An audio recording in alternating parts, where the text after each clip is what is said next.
Welcome, ladies and gentlemen, to the We Are Wrestling podcast. I'm your host, Viral Viper, aka Viper Freeze, with my co-host, The Renegade Enigma. And last week, we had some technical mishaps. That's why we did not have an episode up last week.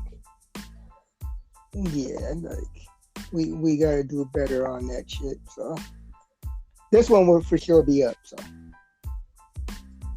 because we have a lot to cover. Yes, we have a lot to cover.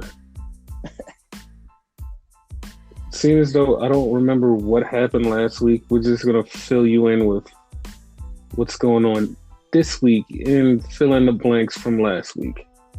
Yeah, this week's way more better than last week anyway, in my opinion. I don't know because I can't remember what happened last week, so I can't say it's better or worse.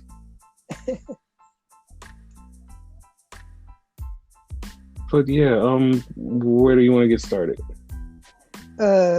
We just had a pay-per-view, an AEW pay-per-view, so let's start there. Yes, AEW Revolution. It was, all I can say is, it was underwhelming. Yeah. And that's just the least of words. It just was so underwhelming. It wasn't bad, but it also wasn't good. Dude, you know what everybody says. Mm-hmm. Everybody remembers the ending. Yeah. And the ending was the thing that, and I seen so many people try to save this. No, it wasn't. Dude, it was bad. It was bad because even before the end of the show, people were like, this show kind of sucks. Oh no, I 100% agree with the ending. I even told you at one point, I was so pissed off that I was gonna be done with AEW. It was horrible in my opinion. Granted, when we were younger and whatever, and it was a thing and whatever. I don't know so much about you, but me, I was really into the hardcore stuff. I think you were a little bit too.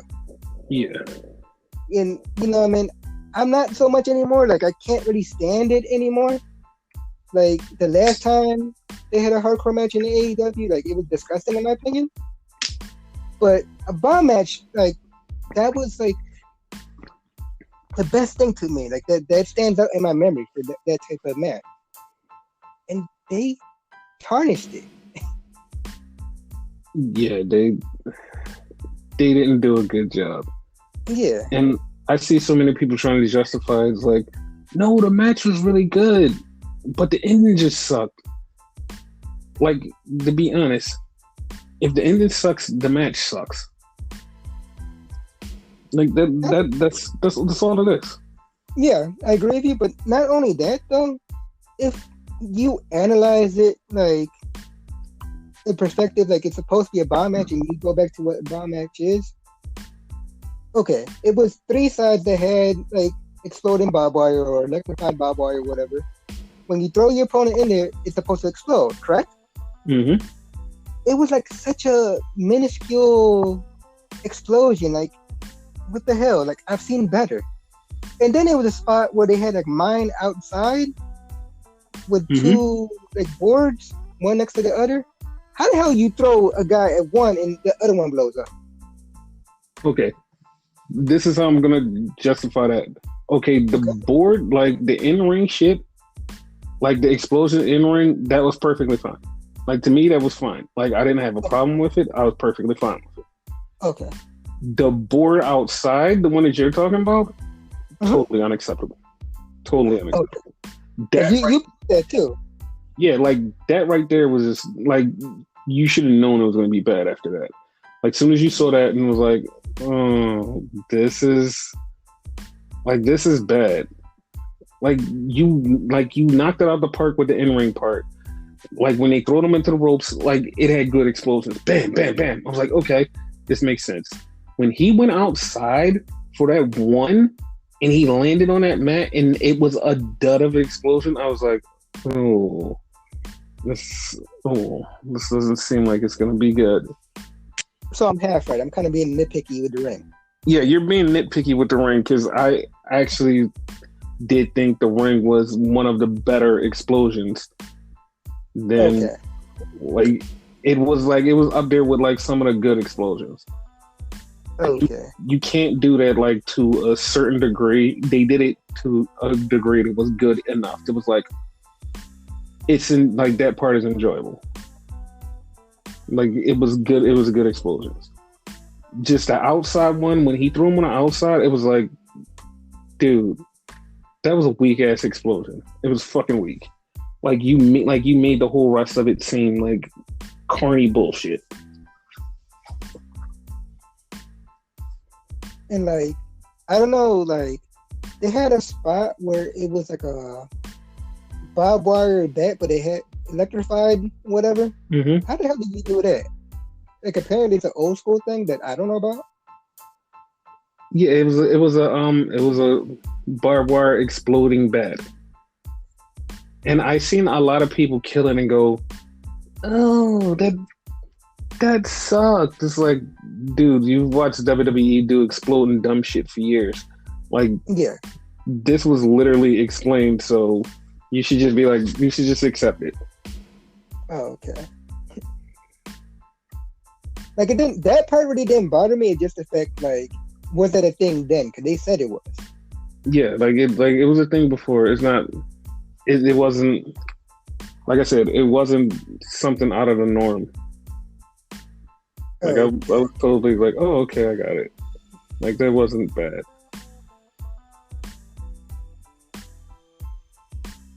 Cool. But yeah, a lot of people like totally tried to justify this whole pay-per-view. It was like, no, it wasn't bad. It was, guys. It was. And we didn't even like, we just skipped right to the main event, but there was a whole lot more of a show that we need to talk about. Yeah. It was some good parts. So it started off in a buy-in. Britt Baker and Maki Ito versus Rosa. Now, I actually love Maki Ito. Loved her way. AEW was a fan of hers, especially on Twitter. Follow her on Twitter. You need to follow Maki Ito on Twitter. She's like one of the funniest fucking bottles. She in English. I like her. I enjoy her. I just have one problem, and I know somebody's gonna be like, "Oh, this is like you're being an asshole." No, I'm being real. I have a question for you. You this. Me? Yes. Okay. We're still in the pandemic, correct? Yes. Okay, because Maki had a match the night before in Japan, and she shows right up in AEW the next day. What happened to the whole 14-day quarantine type thing? What happened to all that? I'm gonna attribute it, and it's not hating, it's fact. Like sloppy shot. Like it's not a thing because Taz said it and whatever. It's legit sloppy shot. Like you had so many other people, because this was the thing. The match originally was supposed to be Britt Baker and Rebel Reba, whatever you want to call her, versus Rio and Thunder Rosa. Mm-hmm. And supposedly, which it was a fucking swerve, Rebel Reba was injured. You had so many people you could like replace her with and whatever. It didn't have to be Maki Ito. No, the thing is, like, Maki Ito is perfect because like she's so over.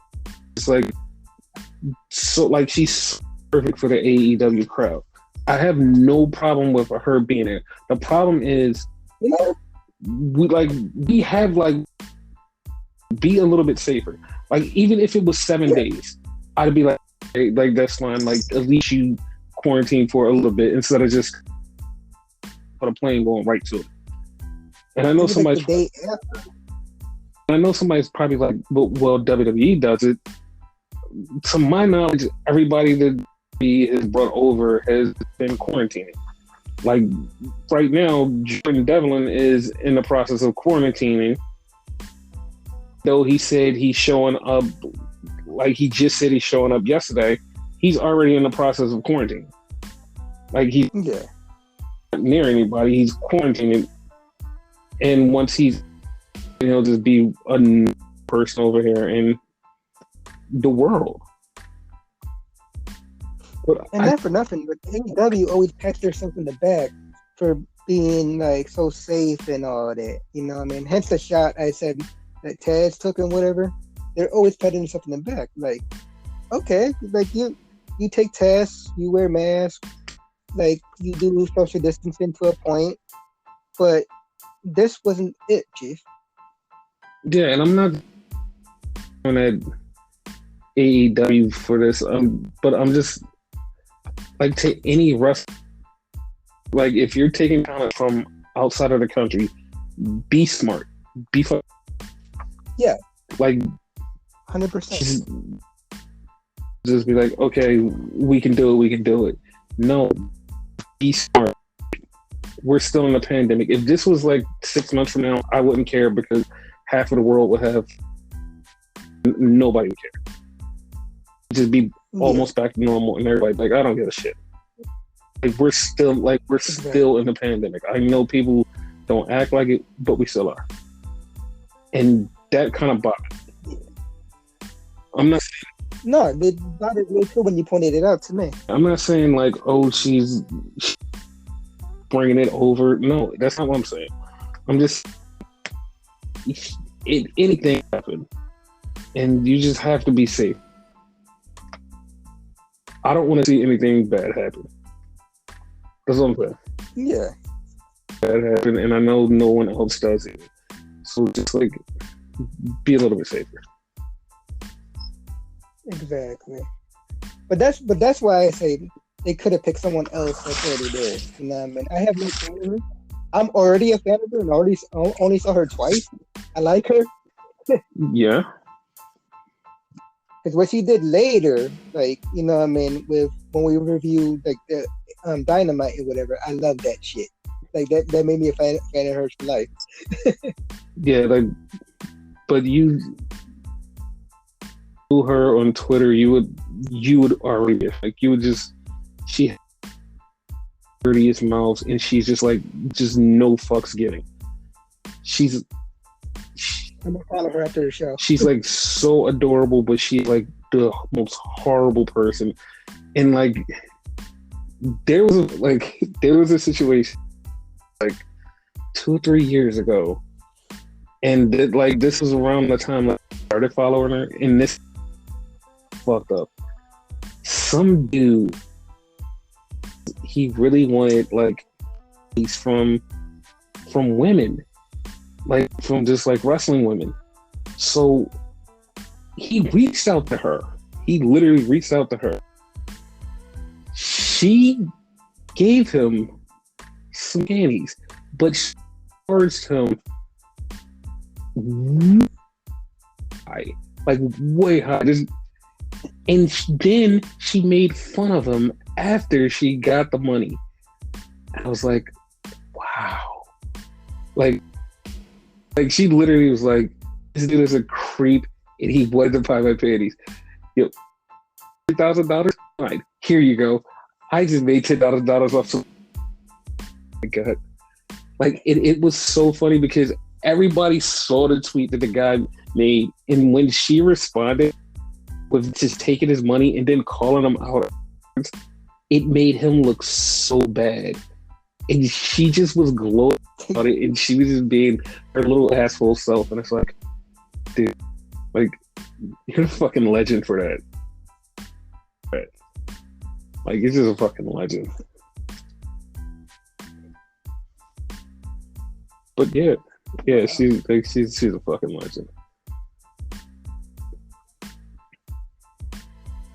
But yeah, Makahito and Britt Baker versus Thunder Rosa and was it Rio? It was Rio, right? Okay. In Mikey Ito.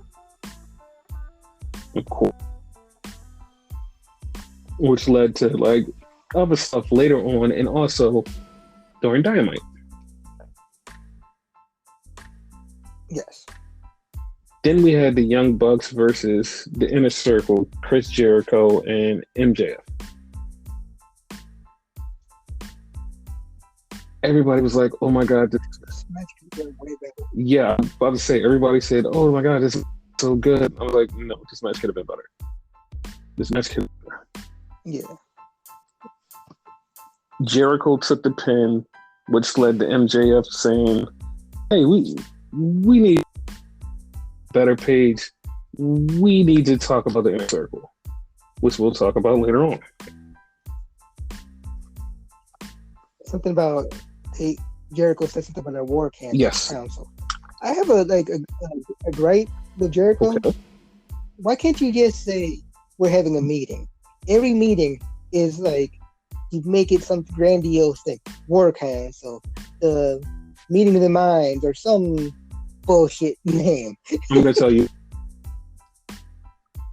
because they don't want to copy off of WWE and they don't want to be a regular wrestling company. So they want to make it different things so people will be like, "Oh, this is something totally different," when it's totally the same, just under a different name. Like, yeah, that's 100% what they're doing. Like, none of it is something special. It is just, we don't want to be regular wrestling. So we're new, so we're doing new things. You know what I mean? I understand. No, I understand. I don't like it, but I understand. I don't either. I'm not a fan of it because it's like, yo, I know exactly what you're doing. I know exactly why you're doing it. Just say what it is. It's like that time they did a press conference instead of a contract signing. Yeah. Because like they don't want to be normal, but it's just their way of doing things. Yeah. But yeah, that's how I feel. That's about that.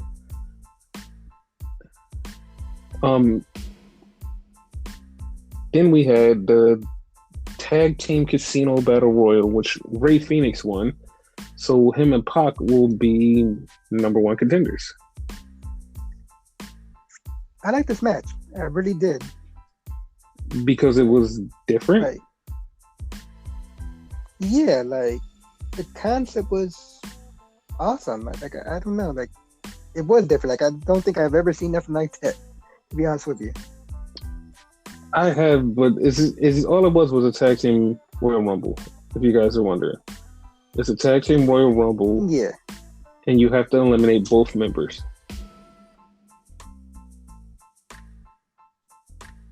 So yeah. Yeah. It was cool, in my opinion. Yeah, it was alright. Then we had Hikaru Shida versus Ryo Mizunami. This was actually a really good match.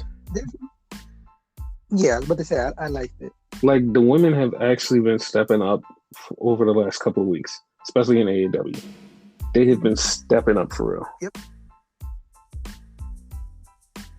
Hikaru Shida did win, but then she got attacked by Nyla Rose. And then Thunder Rosa came out to help, which brought out Britt Baker and Maki Ito. So they wound up having a 6-man later on the show. I was gonna say the pay-per-view. Yeah, on Dynamite. I was about to say Impact. We had Miro and Kip Sabian versus Chuck Taylor and Orange Cassidy. I thought this was the end. I thought it was over. I thought it was over, but it's not. Miro and Kip won, but I still thought it was over. I thought it was over. But I feel like this match was not necessary on the show.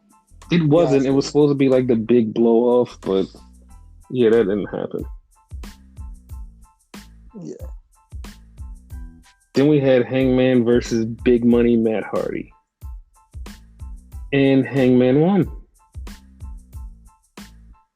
So Hangman now owns Matt Hardy's money from 2021.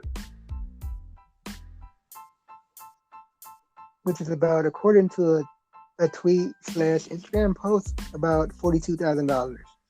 Yeah, I guess.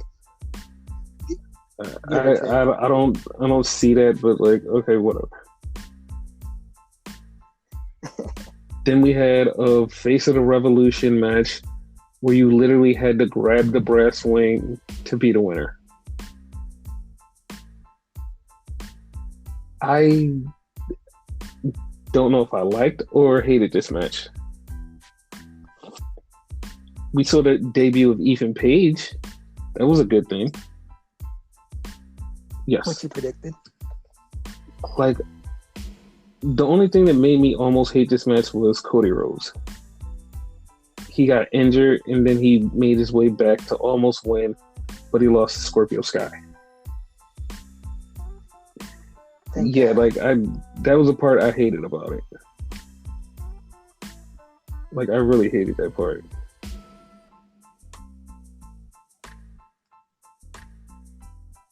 Well, at least he didn't win though, so that's a good part. So then we had this cinematic street fight. This was actually really good. It was Team Taz, Ricky Starks, and Brian Cage versus Sting and Darby Allin. I liked it. I put this. I liked it. Oh, I was gonna say I liked it as a cinematic. I didn't like it as a match. Yes, that's exactly what it was. It was a cinematic match.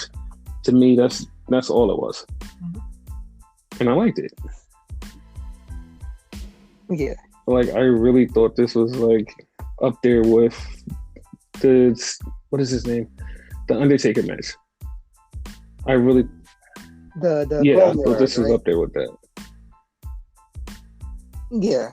Like, that's how weird and good it was. Thankfully, no powers or nothing like that. Yeah. But yeah, I really fucking loved it. Yeah. Sting and Darby won, by the way. Well, you could say Sting won because Darby damn near killed him. Yeah. And then they revealed the newest signee, which was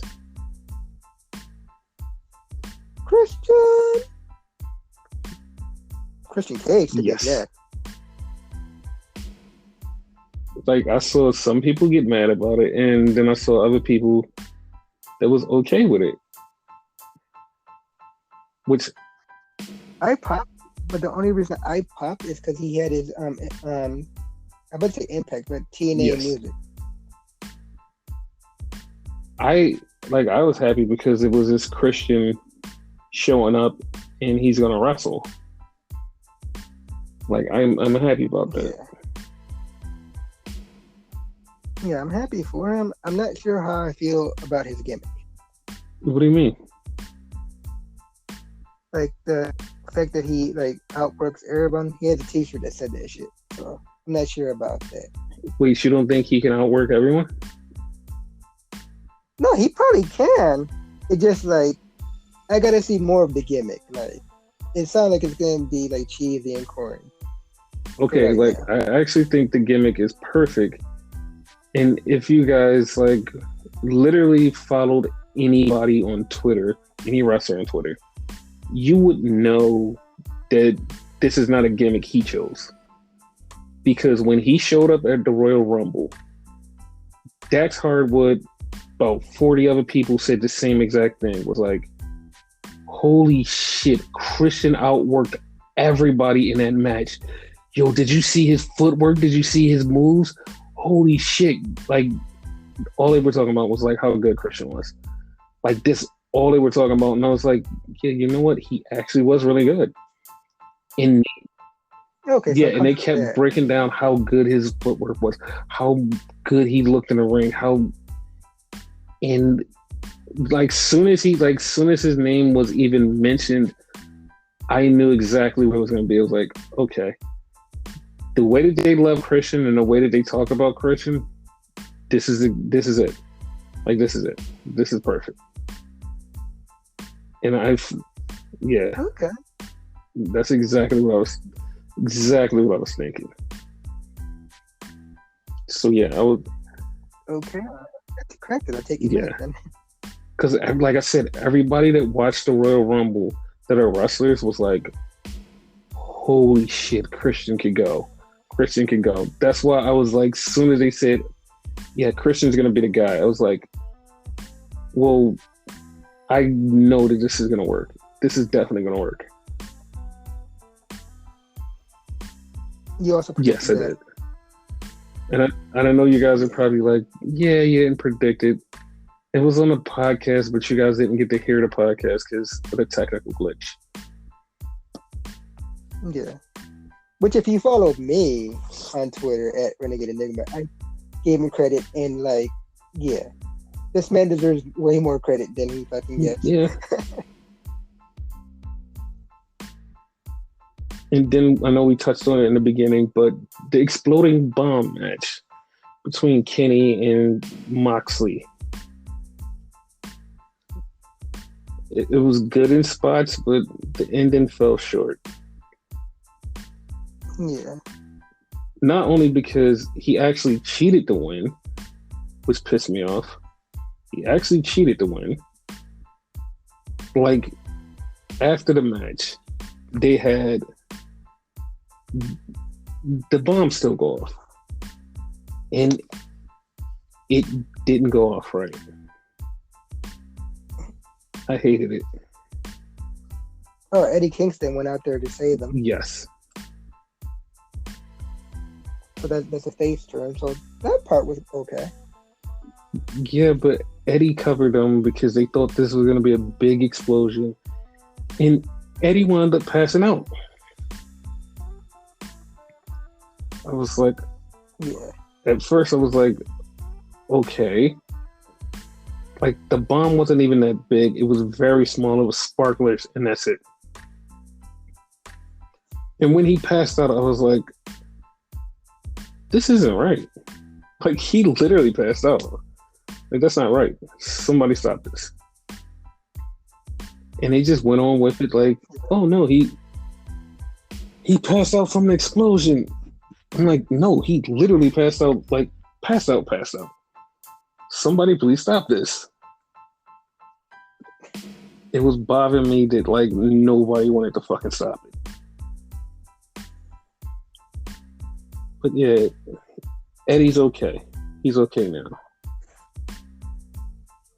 I'm upset that no one on Twitter like questioned it or like, you know, tweeted about it or whatever. Like, is he okay? You know? You did. You actually did. Other than me, because I actually tweeted directly to him.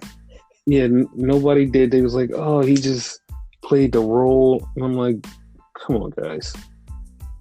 Like, that's not part of a role. Like, he fucked up. Like, please make sure he's okay. Yeah. But it's fine.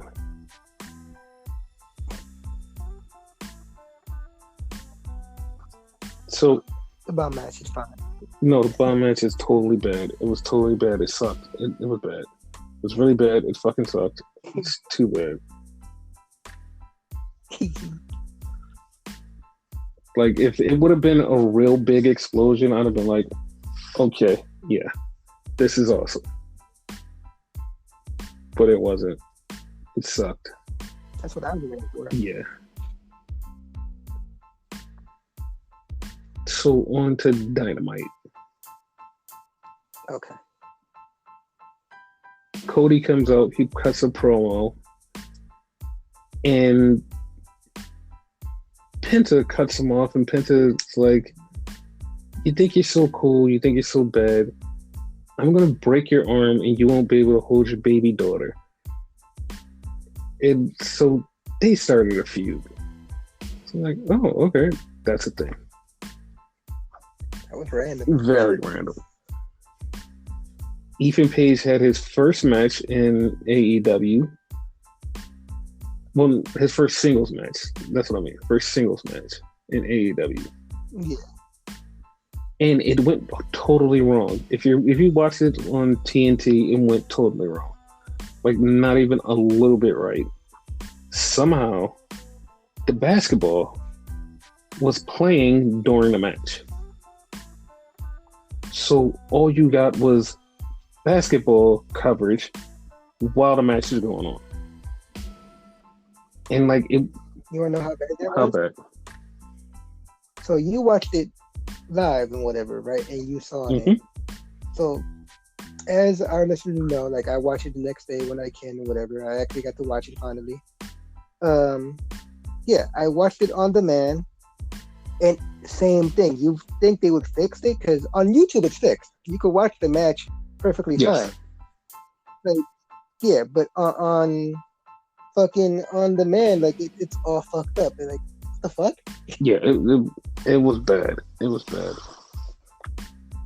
Like all you hear is defense.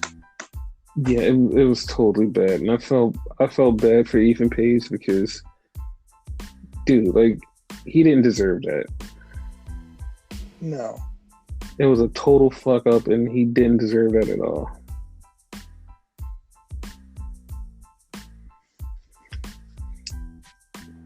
Sting came out, Hopefully he can recover. huh? No, I was gonna say hopefully he can recover from this. Like people just won't focus on that. Oh, he will. You know? He will. Sting came out to cut his promo. He got cut off by Lance Archer. So that's the thing. Random again. No, it's total random, but like at least it's giving Sting something to do. Yeah. Like, you know what I mean? Like, it's, No, I'm not mad at it. No, I got you. Like it gives Sting something else to do because his feud with Taz should be done already. I pray to God it's done. I pray to God it's done. Like I totally want that done. Yeah, me too. So like I'm fine with it. It's just kind of random because he was just like by I mean that Lance Hoyt, like or Archer. He was a face just like a few days before. Right.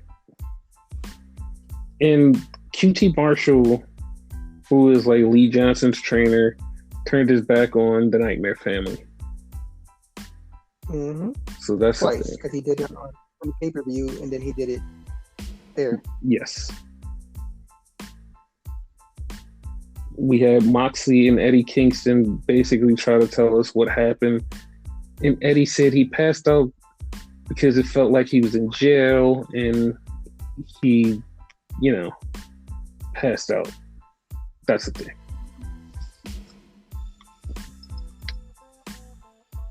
We had no. That was his way of cleaning it up. Yeah. We had Scorpio Sky versus Darby Allin, and that was actually a really good match. Uh-huh. Scorpio lost and then turned to a bad guy, but it was a really good match. We have. But credit to you and Tony Schiavone. Y'all two were the only ones that noticed that he came out from the bad guy side. Yes. That there's a good guy side and the bad guy side. The tunnels. Yes. And we had Matt Jackson versus Phoenix to set up for their tag team match. And it was a good match. It was a match.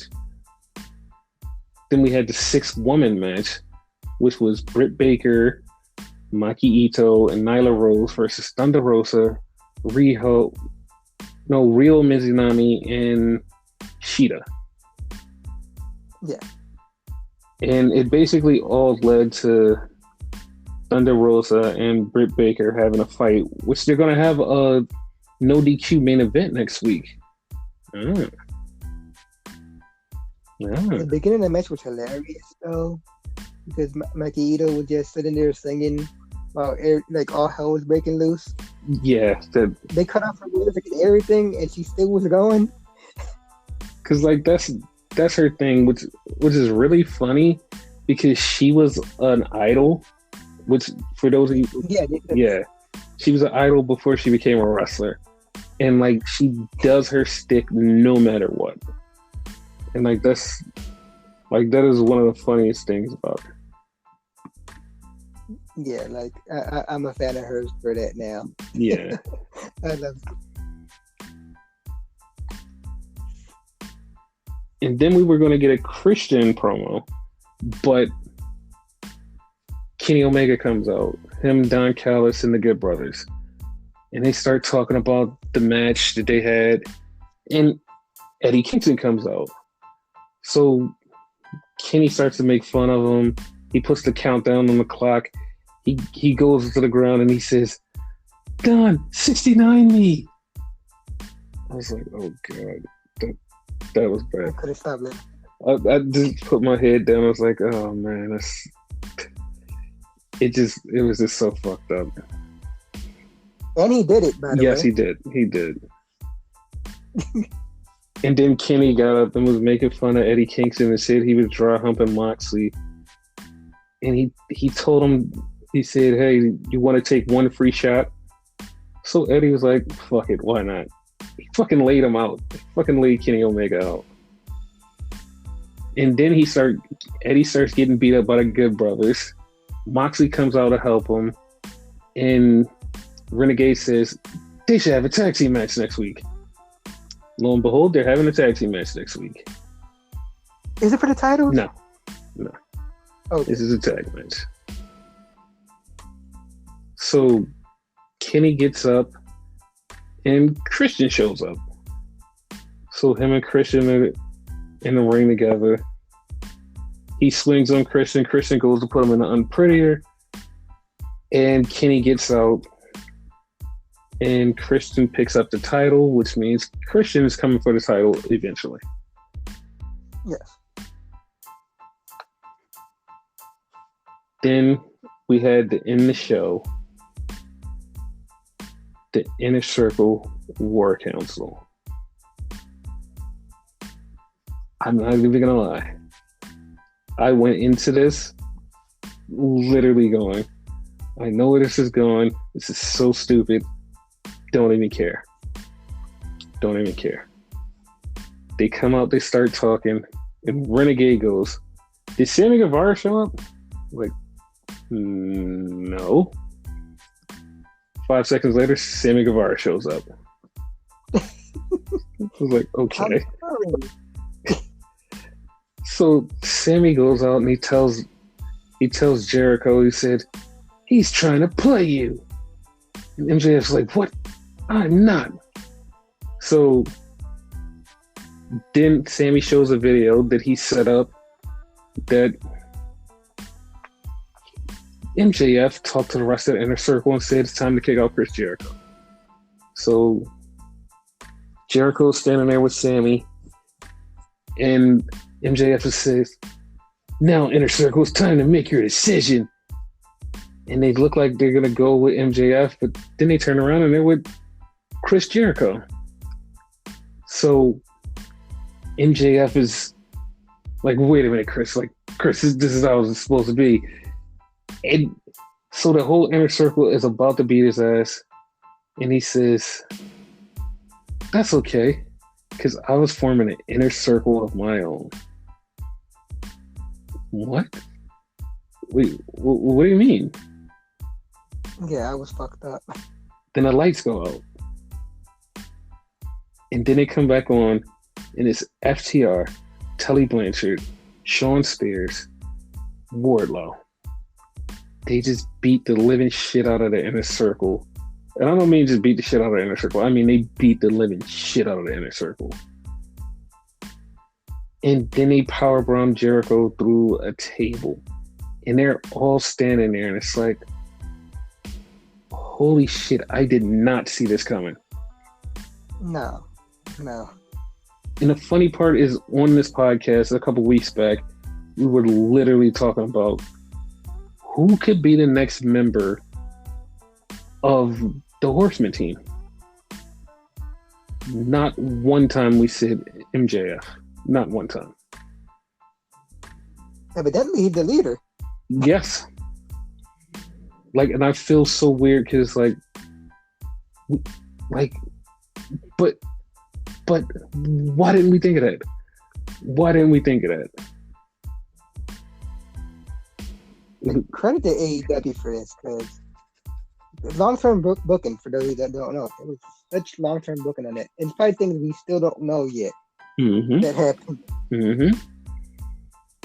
So yeah, like, dude, like that was just so good. It was so good. All they need is a cool name, and they're good. Mm-hmm. And now I'm calling it the Outer Circle. I'm calling them the Horsemen. I'm calling them the Horsemen. Okay. But yeah, that's how that ended. Yeah. I liked it. I liked it too. See, people, we can show AEW love. Yeah, we actually rarely hate on AEW. Yeah.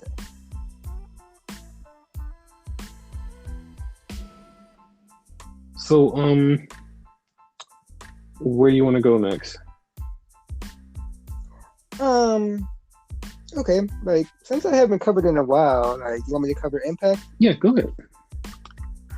Okay, so apparently it's been a thing for a while now, but like I don't ever watch it 'cause it's before the show. I don't know if it's strictly on on Twitch or whatever, but they have a show before the show, like match or whatever, like pre-show. Mm-hmm. They call it TI, not to be confused with BTE. And like they had a match. It was the X Division champion, almost called him Cruiserweight champion, TJP versus Madman Fulton. He beat Fulton because he's supposed to face Ace Austin at the pay-per-view Sacrifice. I don't know when that is though. Sacrifice is actually coming up soon. It is? Okay. Yeah. But going into the actual show, we have Jazz or Jordan Grace going against Tasha Steelz with Kyria. They have her name spelled wrong here, but Kiera Hogan. Mm-hmm. I have to read it so I can remember. So, like, don't judge me, y'all. Anyway, like, they're gonna face each other for the Knockout Tag Team titles. I think at Sacrifice also. I'm not sure. But yeah, fucking Jazz actually won or whatever and beat Steelz. Okay. Then we had I guess we could call it the Reuniting Daisy Hit Squad. Remember when they were a thing? Mm-hmm. We have Shira returning. Like, he's been there for a minute, but I think this is one of his first matches. Team up with Rohit Raju against James Storm and Chris Sabin. And yeah, Chris Sabin and James Storm won. There was some dissension there between Roju and Shira, whatever. So they're kind of breaking them up kind of quick there. Mm-hmm. Kind of odd. But yeah. Then they had a contract signing between, and yes, they're doing an extra contract signing, not like some crazy shit like AEW, between the Good Brothers and Finjuice, because they're going to face each other for the tag team titles. Okay. Yeah. You know, they were like cordial at first, drinking and whatever. As soon as they signed the fucking contract, all hell broke loose. They started beating each other's ass. Oh, shit. Yeah. A match that I think was the highlight of the fucking show, right? Mm-hmm. Ace Austin versus Chris Bay. Chris Bay makes any fucking show great. Like, I don't even have to go into it though, like how great that shit was. Mm-hmm. and they won, which I don't know how that affects the X Division like title and whatever. Like, hopefully, Bay gets a title shot. But yeah, Hopefully. yeah. We have ODB versus Susan, and nothing really noteworthy in this match. ODB won, whatever. ODB has a match at the pay-per-view against Deonna Purrazzo for the Knockouts Tag Team titles. Well, Knockouts title, rather. Excuse me. And yeah, that's the thing. All throughout the show, they were saying Scott D'Amore had a special announcement. Mm-hmm. He actually had two special announcements. And it was regarding the match between Rich Swann and Moose, which is for the Impact title. I always want to say tag team title for some reason. But yeah, now it's a title for title match. Winner take all. Okay. So Moose's title is on the line too. So it's TNA versus Impact Wrestling in a way. Okay. So yeah, I like that. The part that iffy on, which you've been predicted, yes. Me? The winner of this, yes. The winner of this faces the AEW champion. As of right now, it's fucking Kenny Omega. It's gonna be Kenny Omega later on too. Whatever, right? And they're gonna have a winner take all match. I'm not really remembering when they're gonna have it, but they're gonna have it after this match. Soon. So yeah, they're gonna have it really soon. Yeah, I wanted to say they said Rebellion, but I'm not sure. Yes, it is Rebellion. Because I've seen the advertisement. Yeah, I've seen the advertisement for it. Oh, okay.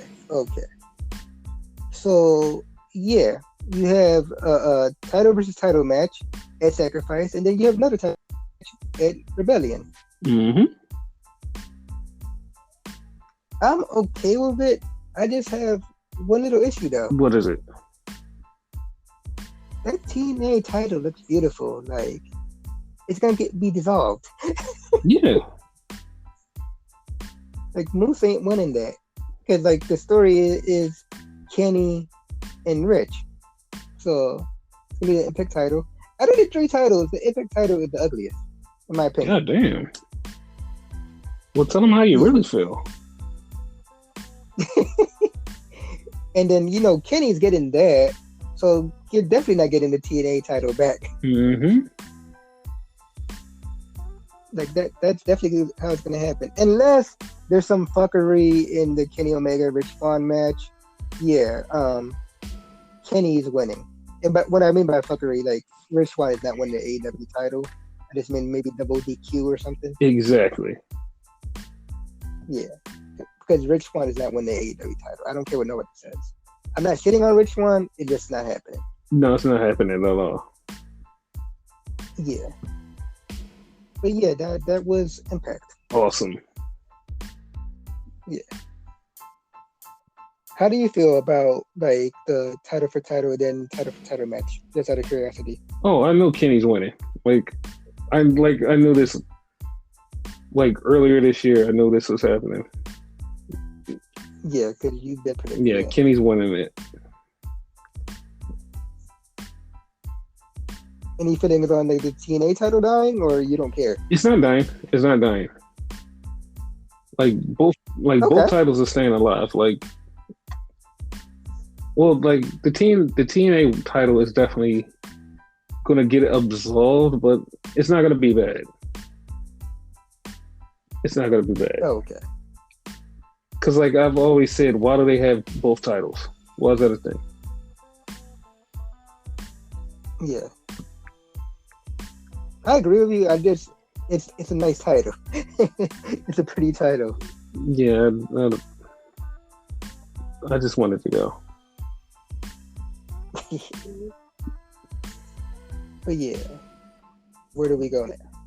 Like sometimes too many titles are a bad thing, and then sometimes it's a good thing. But just like in NXT, oh boy. Segue. Yes. Oh boy. So William Regal made two big announcements, two huge, earth-shattering NXT announcements. One was we're having a 2-night takeover called Stand and Deliver. Yes. I don't have a problem with that. We'll talk about that later in the show, but we'll just talk about that later on in the show. But okay. And then the other one, he had all the women out there, and I'm gonna make women's tag team titles, NXT women's. Once again, we didn't cover last week because we were technically challenged. Last week there was a tag title match between Shayna versus Raquel and Dakota. Something where they lost, but they didn't lose. It's one going into some stupid thing where they decided, hey, we're going to make our own tag titles. So what did they do? They put the titles on Raquel and Dakota. And it was, for a moment, it was really good. Like, oh, that makes sense. And then you remember there's another set of tag titles. Crap. Yeah. And it just was, it was weird. So then the tag team champions got confronted by Ember Moon and Shotzi Blackheart. Okay, that's a thing. They said, hey, we want a tag titles match. They said, okay, later on tonight. Okay. So it was a tag title match later on in the night. How do you feel about the NXT women's tag titles? The titles themselves are nice. Like, I have no problem with the titles, right? Mm-hmm. But as pretty as they are, right? They kind of watered down, I don't know if that's the correct word or whatever, the women's tag team title. Yes. The idea of the women's tag team title is they're supposed to go everywhere and whatever. It's like kind of what you said earlier, like too many titles kind of like fuck up like the meaning of having a title, you know? Yes. So like I like him but don't like him, you know? Okay. Here's my only counter to this. A lot of people have been saying like, oh, it fucks up the women's tag team titles. Yes, definitely does. 100%. Not even gonna lie. The reason this is good, it gives more things to do to the women in NXT. Because everybody's fighting for that one title. And then nobody's doing nothing. And I seen somebody that was trying to talk about, hey, they have all of these women, they do nothing.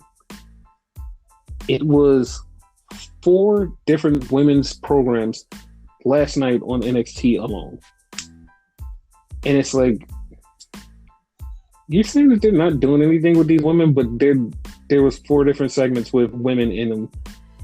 And that's not even counting like the backstage stuff. So it's like, there's a lot of women, and to give them something else to do, it's good. It's a good thing.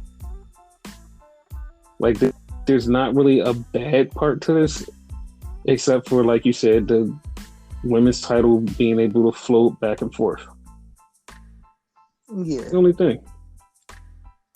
On the other hand, like the other good part, right, is my whole gripe where like NXT kind of supposed to be its own separate entity. So this kind of makes it that its own separate entity. Yes, and that's what you have been wanting them to be, more separate. Which is now with the tag titles another way to separate them even more. Yeah. So yeah,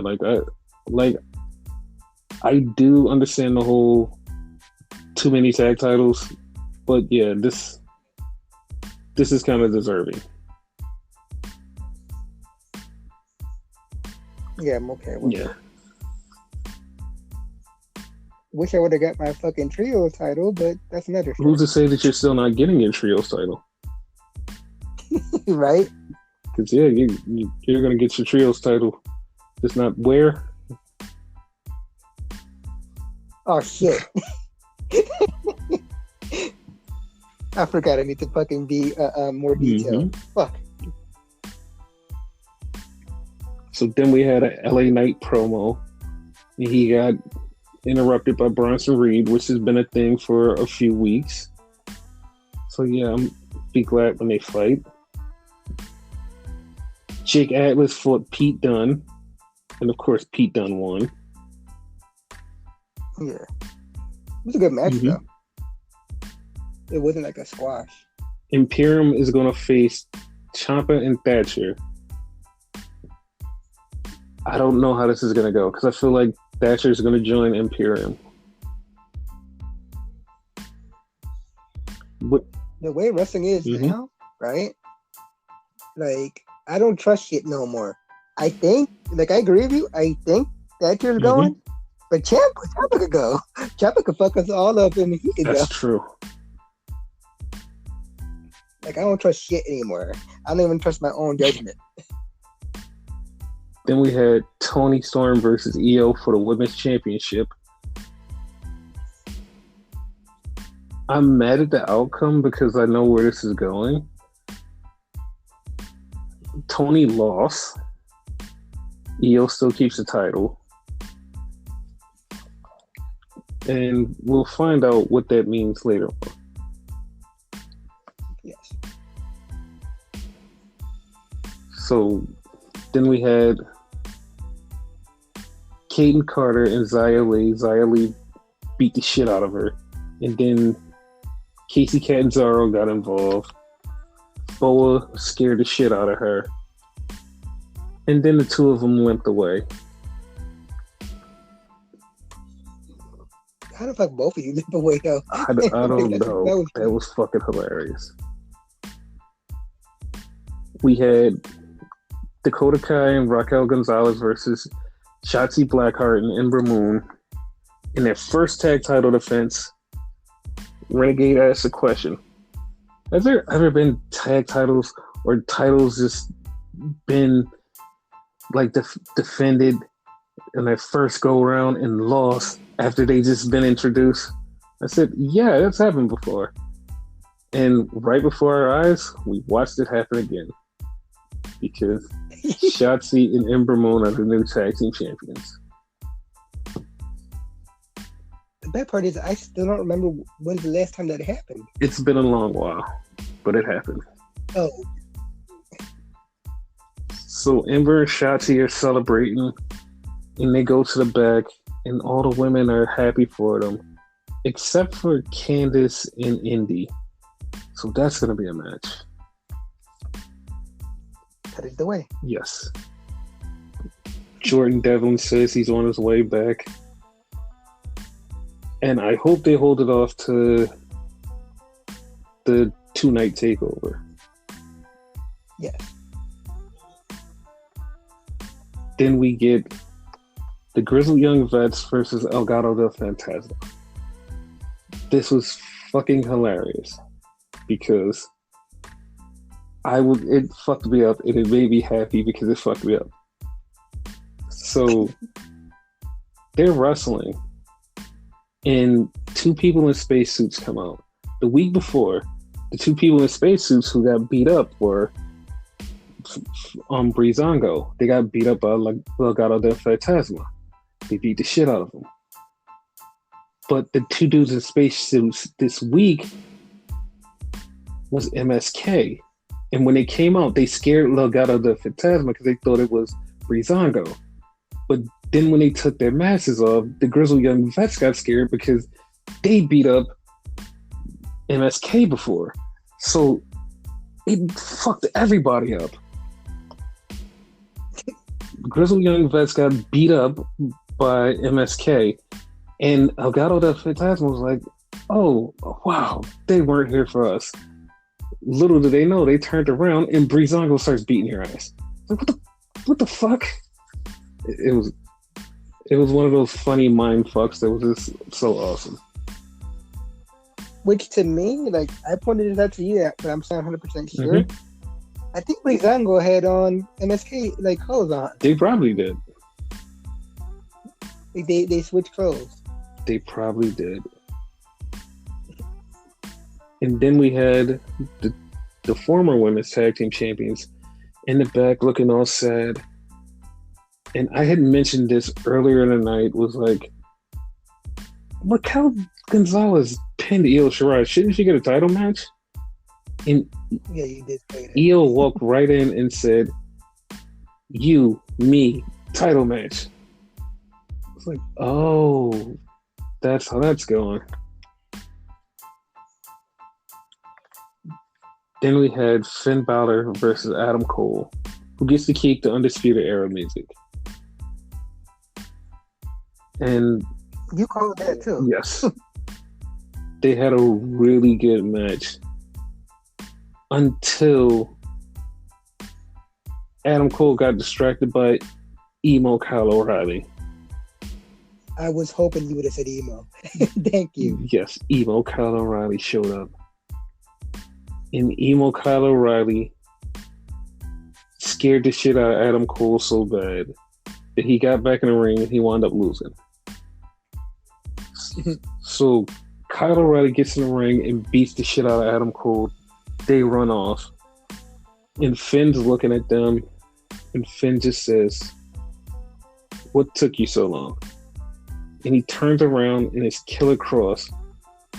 But here's the problem with the Killer Cross situation. I've seen Killer Cross before. I know what Killer Cross looks like.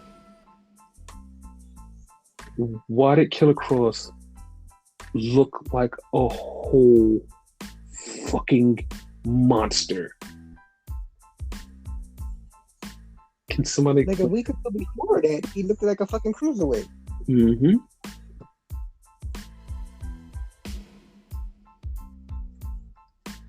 It was fucking crazy.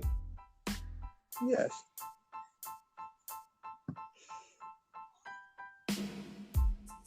But yeah, that's the end of NXT.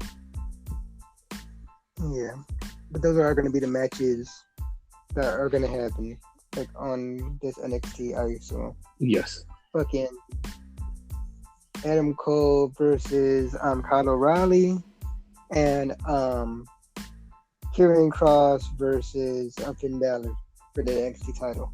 Mm-hmm. Those ones I think are for sure. Yes.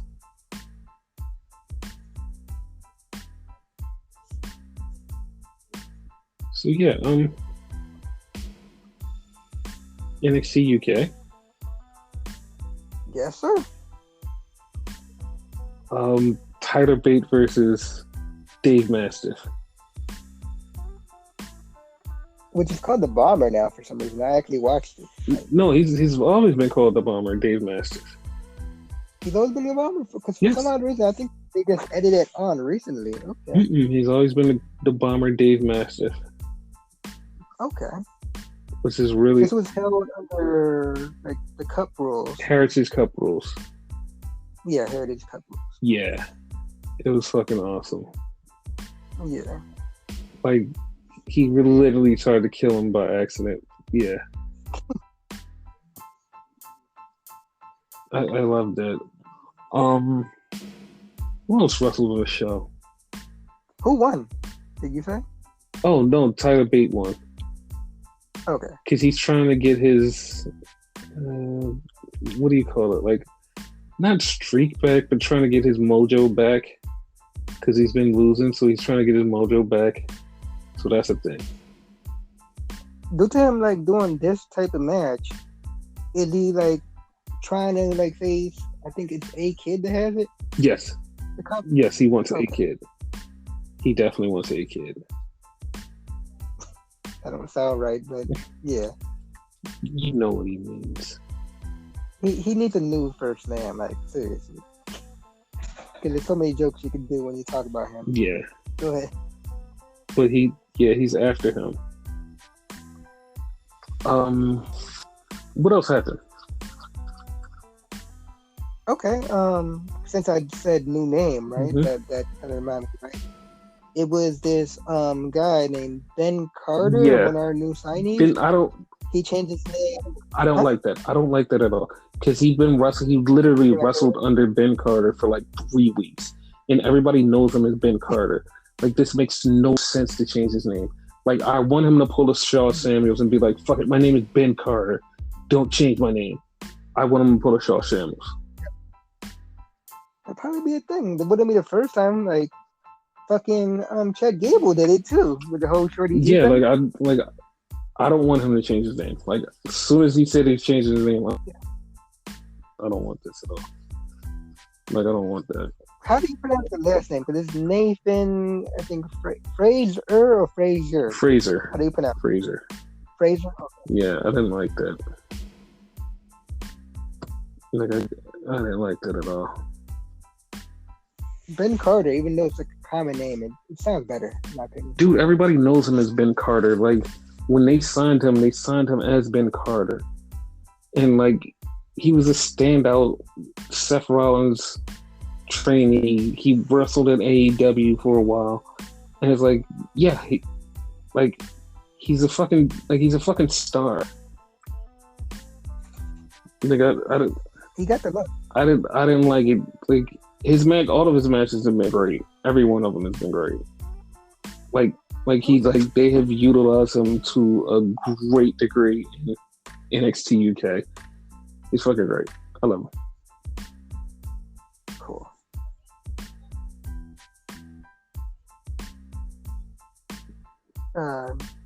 We had a training montage. Do we call it that? Shit with fucking Trent Seven? Yes. This is the second one that they had. This is the second one. Like each one is like really weird. Like weird because it's like you see him actually losing the weight and you're like, oh. But the weird part is like it's snow on the ground and you're like, dude, where are you? Where the fuck are you? Right. Now, maybe it's just me and I'm paranoid and whatever, like, cause like I don't know what's going on anymore, and I haven't watched fucking NXT UK in a while.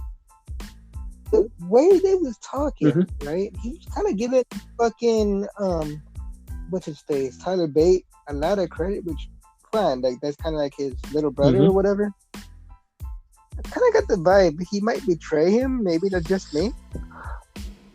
Okay, he's not going to betray him. It's going to be Trent betraying him. That's how I see it. Like here's why. Like, I mean, not Trent betraying him. I mean Tyler Bate betraying him.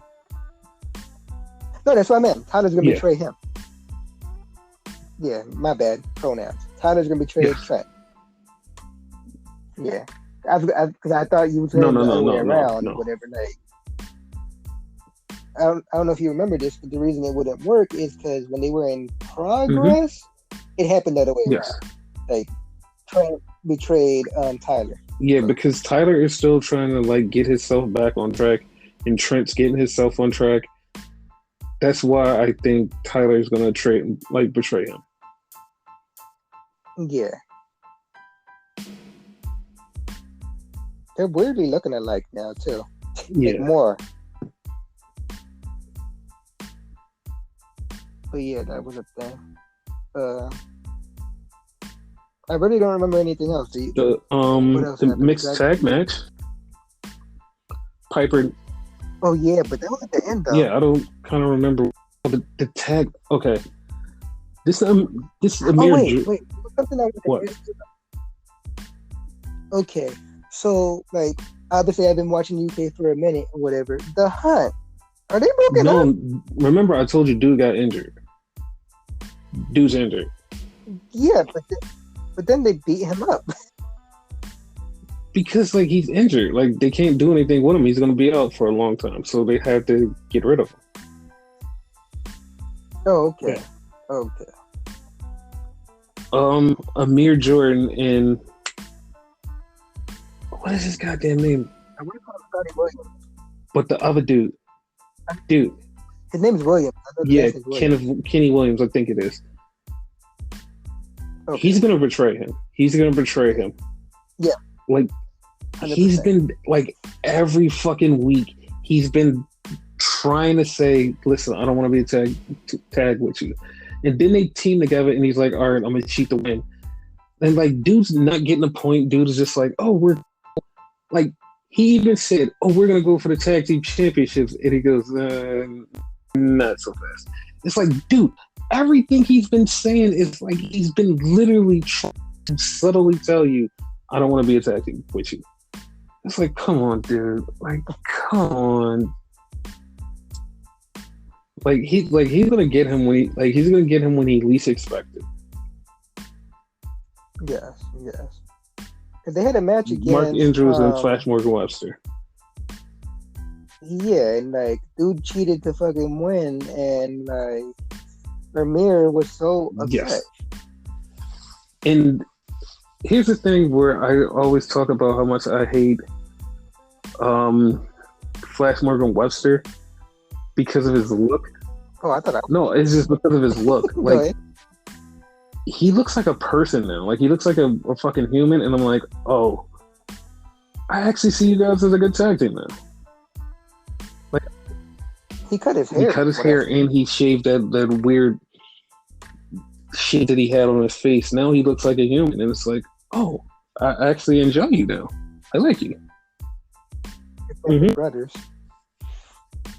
They just need better music, and then like I'm fine.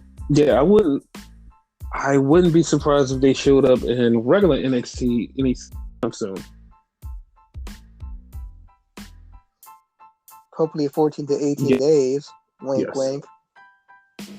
And I know people are going to be like, wait, but Jordan Devlin has a match with Trent Seven soon. How he's going to do that and then be in America this these shows were taped? Like, and that's actually funny because like all of these shows like from NXT UK get taped in a batch. Like it's like they tape like 8 shows and then they just go on vacation and then come back and then tape a bunch more shows and then go on vacation. That's how Impact does. So yeah, like the Trent Seven Jordan Devlin match has already been taped.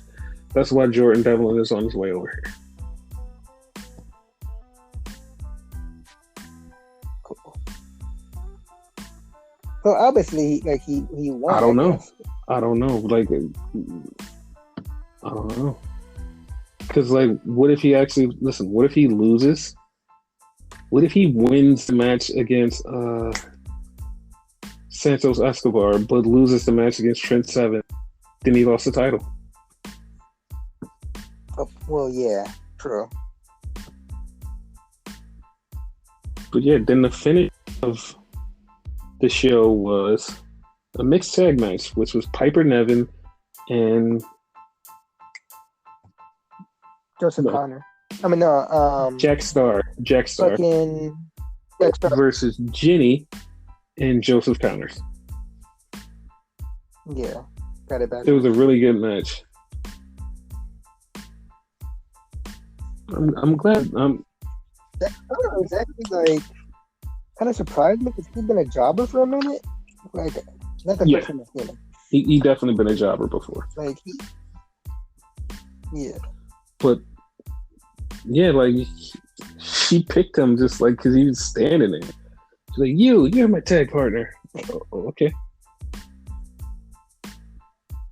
Fucking, I loved that. I like watching Piper wrestle. Like, she's really good. Yep.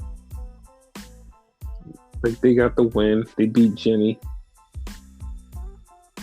I just want to know who's going to beat Kaylee Ray for the title. Probably her? Or They already had a match. They had right? 2 matches. They had a regular match and they had a Falls Count Anywhere match. Jenny, I think. Oh, what? Shit, I forgot. There was a backstage segment, not really backstage, but it was a segment. The promo. Zaya Brookside had her like new maid Nina or whatever. Nina Samuels. Yeah, I forgot about that. Yeah, made her like clean up her room and do dishes and shit. Like that is so funny. I don't even know when the maid rules wear off. Because I know it happened like 2 weeks ago, and I think it's for a month. I'm not sure. But yeah. Yeah. Which, by the way, that leads into something to backtrack. Another thing to backtrack on, right? Like, something that you said you wish was over, but you never elaborated on, right? So there's gonna be another match between Miro and Kip Sabian versus Orange Cassidy and Chuck, which if they lose, Chuck has to be Miro's like butler forever. Like he said it, forever. So obviously they're winning. Not Miro. Yeah, Kip and them are winning. I mean, Chuck and them are winning. Yeah, but evidently they're gonna have what I'm donning the arcade match because apparently it's gonna have like a bunch of arcade. Yeah, I don't like that. But okay. Yeah, only reason I'm bringing it up because like you said earlier, like they're continuing it and you don't like it. I see why you don't like it.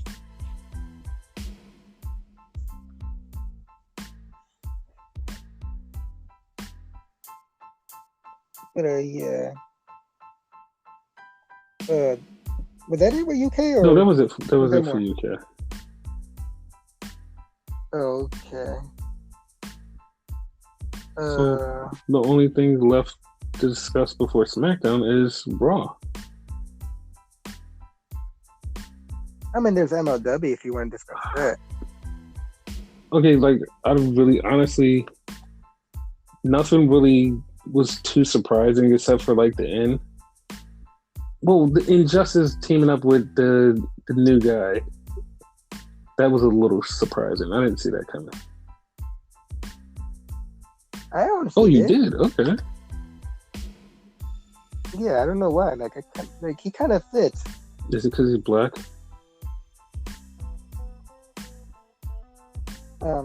No comment. Yeah, that was racist. I didn't know it.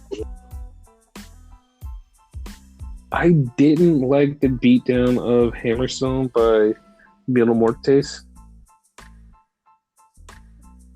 Oh my god, I was about to call him Mascara. Wow. I didn't like that. I didn't like the beatdown. Because I'm like, aren't y'all setting him up to face, what is his fucking name? Joseph Fatu. Mod. Yeah. Oh, Joseph Fatu. But they're also like he also has to lose the title to Mod. No. That's over. Like the Joseph Fatu is going to be a title for title thing. So yeah, that's where that's at. But next week, like he faces I meant Joseph Fatu. He faces the new guy, so he might lose it against him. For some reason, I don't see it happening. Okay. Yeah, I don't see that happening at all. Yeah.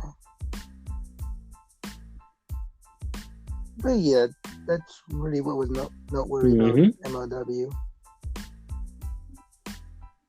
Like a lot more happened, but that's all that. Yeah, like nothing really significant. Yeah. But Raw. Yeah, last week we actually didn't cover because last week we have a new world champion, which is Bobby Lashley. Yes. Are you happy, sad, excited? Anything? Hell yeah, I'm happy. Like the man deserved it and shit like that. I feel bad for Miz. Like I always say, I'm a Miz fan, but like I'm happy for Bobby. Like he deserves him, whatever. Like I was so amazed. Like he needs to go past WrestleMania with the fucking title. The entrance that they gave him, oh my god! Like they're going all in with Almighty. The new Almighty entrance is awesome. Yeah, because like It's literally a storm, and he shows up. It's a golden storm. It's pretty cool. Yes. It's not a golden shower.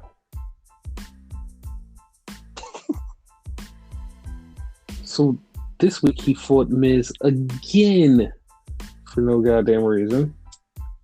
He beat him. But yeah, that's it.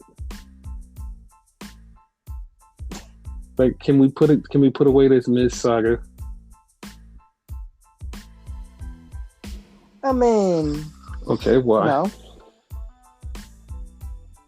because evidently, like, it's gonna be in, like, I'm jumping ahead, like something else happened in the fucking show. But evidently, due to what happened on the show, they're gonna have fucking Drew McIntyre versus Sheamus, and there's a stipulation on there. I don't know if we're gonna talk about it now or later, but yeah, no, that's we can on talk there. about it now. Okay, this is gonna be apparently less match. Yeah, because they tried to kill each other this week, where they decided to play Homer Simpson and Homer's cousin and put something on their head and run into each other. Yeah, that's exactly what happened. Right. Some jackass type shit. Steve-O and Bam. Anyway, but the reason I say it might continue is because who do you have Bobby face then? It's like, you could legit have him face, what you call it? Sheamus. No. It'll be weird, but you have to face Sheamus, right? Because then you have Drew face Miz. Because Miz beat him. Okay. But since they're not doing that, you just have him face Miz one more time and just be done with it. And that's where Bad Bunny interferes and sets up his Mania match. Got it. Yeah. Bad Bunny or Damian Priest, either one. Because that match is supposed to happen, but like, you see hints here and there, but nothing really has set it up. Yeah, something has to set it up. Yeah. We had Nia and Shayna take on Naomi and Lana for the tag titles. You forgot that happened, didn't you? Yeah. I knew you forgot that happened.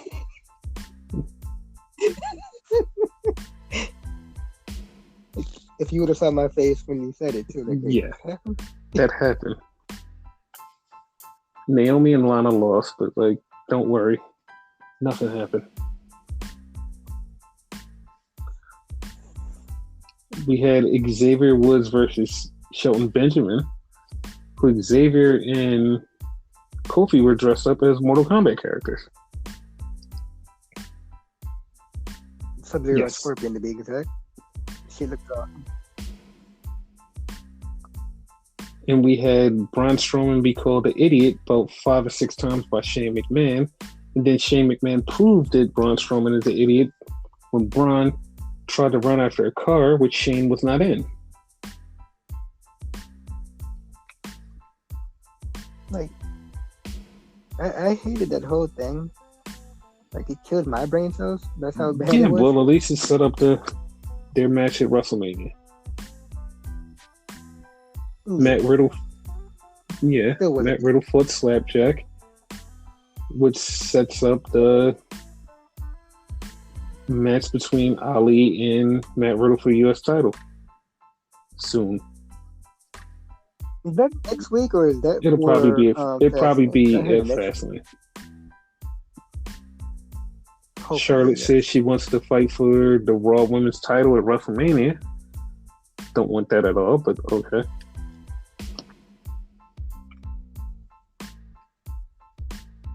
And then we have Orton versus AJ Styles, which ended. It's a WrestleMania caliber match. I forgot to say that. So much. It was so much a WrestleMania caliber match that it happened at WrestleMania. The fuck? They did that. What the fuck? Like, what happened at WrestleMania? And they act like every time they fight, they act like it was their first time.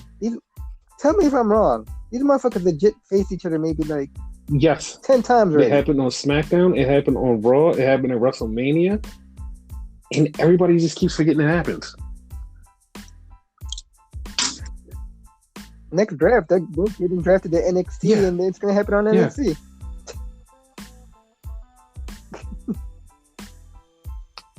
But yeah, after AJ Styles won because Randy got distracted, and then Randy coughed up some blood and pyro. No, he coughed up blood and then the pyro happened. Yeah. So yeah, that was the end of the show. Yeah. End of the show. So yeah. They canceled. I wish. I really wish. Shit.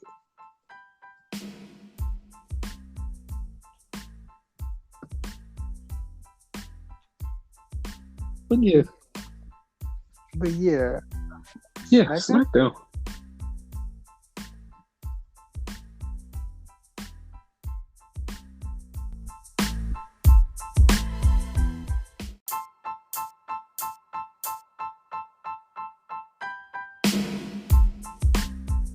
So, Smackdown. Yeah. Yeah. How do you feel about it? It was okay. Like, that ending was weird. Like, that ending fucked me up. I actually like the ending. Like, the ending was fine to me. No, I mean, when I say weird, I mean, like, it was a mindfuck and I didn't see it coming. It was not bad at all. Yes. Like, you kind of saw hints at it, but, like, I didn't think it was going to blow up right there. Like, maybe it fast. Right. But it started right there, and it was... But it ended how it started, though. True. Because Edge came out for a speech, and he's saying Daniel Bryan shouldn't have did what he did. Then Daniel Bryan shows up, and Daniel Bryan gives a fucking great speech on why he did what he did. And Ed said, "You're wrong for that, man. You're wrong for that." I don't see anything wrong with that. Initially, I did, but then when you broke it down to me, like, yeah, there's nothing wrong with that, too. And it was just the wording on it that fucked me up. Yeah, but I really think that it's going to lead into something which we're going to talk about later on. Yes. Then we had an 8-man that was funny because it was the Street Profits and the Mysterios versus the Alpha Academy and the Dirty Dogs. And as Ray was coming out, Ray and Dominic got attacked while Ray was on Dominic's back. That was funny. Isn't it like the second time that happened? Yes. They need to stop doing that shit. The Street Profits beat the Dirty Dogs, which means they're getting a title shot, aren't they? We're having a tag team match, player. Oh, God. Oh, God. So Nia Jax took out her new boy toy, Reginald, to get some clothes. He's not just a sexy boy? He's just the boy toy? Just her boy toy. And Seth Rollins says he wants to something Cesaro. I don't know what he was saying. Like, I kind of blinked out. It's Seth Rollins. And then they had Cesaro versus Murphy. And Cesaro's about to win. He has this swing on Murphy, but he gets attacked by Seth Rollins. Seth Rollins curb stops him twice and then jumps into the waiting arms of Jamie Noble, who was trying to stop him. That was funny. Like, props to Jamie Noble. Like, he caught him like mid-air. And then Seth Rollins leaves. He goes to the back, and Nakamura is right there in front of him. So Kevin Owens is about to come out for the KO show. Sami Zayn stops him and says, "Hey, I want you to be part of my documentary." Kevin's like, "Listen, I gotta go." So Kevin... He said something to the effect of, "I'll think about it." Yes. So Kevin interviews Sasha and Bianca. So this is the part where it gets messy for me. They start to banter back and forth, but they bring up Reginald and how Reginald keeps distracting Sasha, and he has a crush on her, or she has a crush on him, and it's weird. And then here comes Nia and Shayna, and then here comes Natty and Tamina, because they're about to have another match. So Sasha and Bianca versus Natty and Tamina. Reginald distracts Sasha, which leads to Bianca getting pinned, which she shouldn't have gotten pinned at all. Yeah. And after the match, Bianca tells Sasha she needs to get rid of Reginald. She needs to get rid of him. And Sasha says, "I'm Michael Jordan and you're LeBron James," and calls her a rookie. I don't want Reginald anywhere involved in the story at all. At all. I agree with you 100%. Mm-hmm. Like, as you were telling me, like, the story should be just that. Sasha being cocky, be like, "Oh, you're the rookie. You can't beat me." The story just should be that. That's it. It's perfectly fine. Personally, me, I'm okay with this not having no story whatsoever, because, like, that's how good I think this match is going to be. But, you know, it's wrestling. It needs a fucking story. Yeah, but the Reginald thing, it doesn't need that. It doesn't need that at all. No, it doesn't need that. Now, here's the excuse for it, right? Mind you, when I'm giving it an excuse, but that doesn't mean I agree with the excuse. Mm-hmm. It's a WWE. They want the soap opera feel. You know, they always love the soap opera feel. You know, I don't agree with it whatsoever, but that's what they want. You know, bro, it's remarkable how many people are like, this storyline does not need him. Like, no. Everybody is tripping because they're like, this match sells itself. It doesn't need any of this drama. It doesn't need any of this bullshit. Like, it's so ridiculous. Like, that's gonna cap it, right? Mm-hmm. WrestleMania could be sold just on this match alone, in my opinion. It could be just without Reginald. Yeah. But hopefully he gets away somehow and is out of the picture. Yeah. Then we had Big E come out all injured, only to take off everything that he was fake injured and call out Apollo and say, "Listen, I want to give you an Intercontinental title match." He doesn't show up, so he says, "Whoever comes out, I'll give him a title match." So Bartender Cabron comes out. And he's like, "I'm not officially dressed to wrestle, but I will wrestle you." And Sammy comes out and was like, "Wait, no. I'm accepting the challenge." And Big E was like, "Whoever gets in the ring first, I'll wrestle for the title." Sammy gets in the ring. Sammy starts talking shit. He gets beat up. He gets beat up through the whole match. Big E wins and then gets attacked by Apollo.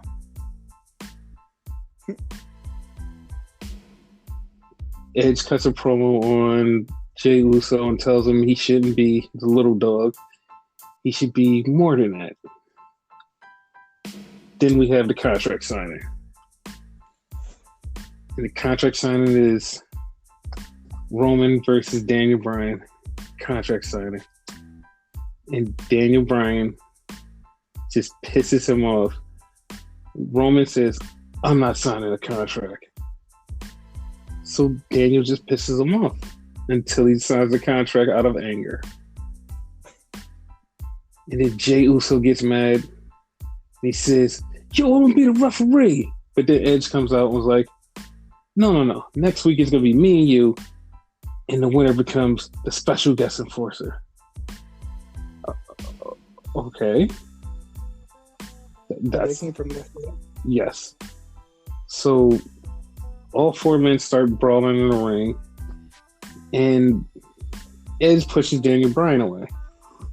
Bryan goes in the other corner and hits Edge with the knee. Which is leading me to think this is going to be a triple threat match at Mania, isn't it? I see it. Yeah, I feel like that's going to happen. So yeah, that's how this is looking now. WrestleMania triple threat match: Daniel Bryan versus Edge versus Roman. How do you feel about that? Yeah, I'm just about to say, like, I like it, and I love Daniel Bryan. Don't get me wrong, right? Mm-hmm. But I've been joking about this match for the longest, and I've been wanting to see this match for the longest. So Daniel kind of ruins it for me. Like spear versus spear. Like I legit wanted to see the fucking headbutt. We're still gonna get that fucking that spot, but you know. Yeah. But that's my only gripe, you know what I mean? Only because I wanted to see that spot. Other than that, like, this match is gonna be awesome. Yeah, like I'm at the point where I don't care. Like I really love Daniel Bryan. I love Edge. I love Roman. Yeah. If it's a triple threat, it's a triple threat, but it probably won't be. Yeah, hopefully, but you get what I'm saying. I'm not complaining per se. No, I got you. Yeah, I got you. But yeah, that was SmackDown. Yeah. Any news? Well, there is some news. Andrade asked to leave WWE. Oh wow. And apparently he was not granted his request. Oh. So basically he has to like wait on it then. Hopefully they do eventually grant him his request. I'm just saying, I hope they do. Yeah. So there's been a lot of people who are, fanboys. And they're like, oh, I can't wait for him to go to AEW. And I'm like, no, fam, I don't want him to go to AEW. Not because I don't like AEW, but he has way more history of a places than AEW. And like everybody go to fucking AEW. What part of that people don't understand? I know, and a well-known AEW fanboy was like, yo, I don't even want him to go to AEW. I want him to go to New Japan or Ring of Honor. I was thinking Ring of Honor myself, yes. Yeah, because Roosh is at Ring of Honor currently. So 100%. That'll strengthen the LIJ that's in Ring of Honor. Also, Naito and LIJ could use La Sombra in New Japan. So yeah, I'm down for that. But yeah, like people just like so quick to say, oh, they should go to AEW. Like, fam, there's way more companies than AEW. Like honestly, he could legit go to like AAA or CMLL or something like that. Yeah, he was. That's not my pick. My pick's Ring of Honor, but yeah. He was based out of CMLL. Okay. Yeah, like he was based out of CMLL. That's exactly where the whole Los Ingobernables thing came from. CMLL. Oh. I always thought it came from AAA. Okay. No, it was CMLL. Okay. Because when that whole thing went down, like, I speak no Spanish. Like, I sent the video to the Renegade. Was like, yo, translate this for me. Because this was the day when they became a group where it was Roosh, La Sombra, Naito, and they all like clicked up with the Los Ingobernables thing. I was like, I had to send it to him because I was like, dude, I don't know what's going on, but this looks cool as shit. Can you please translate for me? I vaguely remember that. Oh my god. Yes. That was the beginning of it. But yeah, I can't wait till La Sombra returns to La Sombra. Here's the thing. Mm-hmm.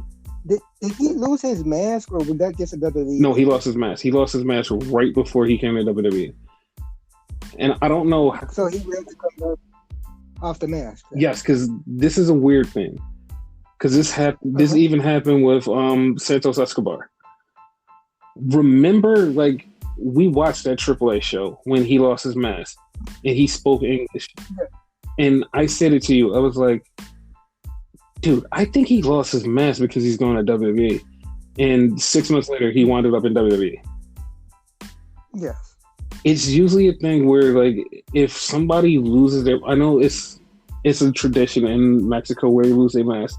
But recently, over the last, like, 5-6 years, if somebody loses their mask and they're, like, a big star, they're going to WWE. Like, that's usually something that happens. That's a good point. Because, like, soon as La Sombra lost his mask, like, the next step was him leaving the company. And about 6 months later, he was gone. And he was right in NXT. And everybody's like, oh, I didn't see that coming. I was like, I did.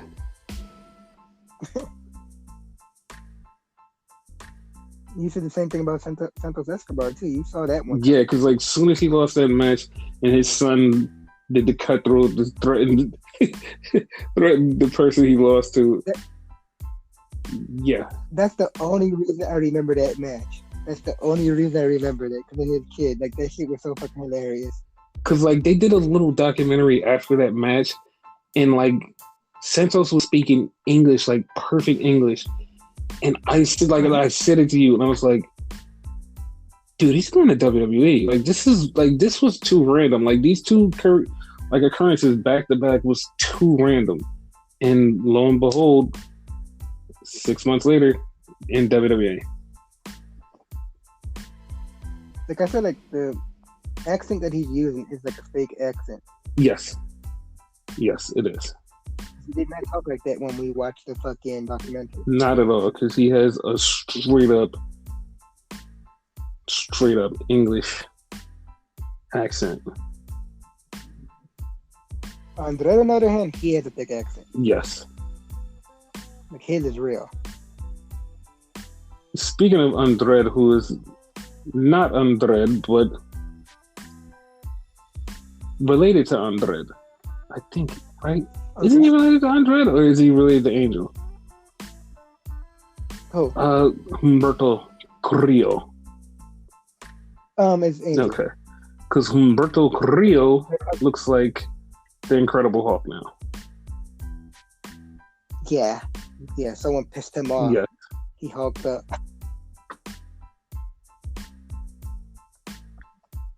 So yeah, that's just some of the stuff.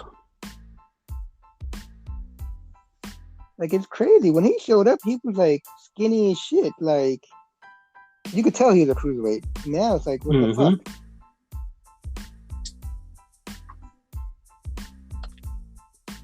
Anything else? Nothing off the top of my head. You got anything? Just to bring up the pinnacle of wrestling. Oh, yes. So earlier in the show, we mentioned that MJF has a crew, which is FTR, Tully Blanchard, Shawn Spears, and Wardlow. It has now been revealed that the name of the crew is called the Pentacle, which is the pinnacle of wrestling. And the funny part about it is, the name came so organically. It was just the same way that the Horseman name came about. It was just said in a fucking interview, and they just took the name and was like, holy shit, then we're going to run with this name. So I like it. I like it because it's a throwback to the Horsemen, not only in name, but like in the way that they were created. Love it. Ironically enough, like with your horseman Mm-hmm. comparison, right? A former horseman, or you could say current, because he's always gonna be a horseman. Yes. Like, is the one that said the word 1st, Mm-hmm. and that was Holy Back. Yes. So Yes, it is fucking perfect.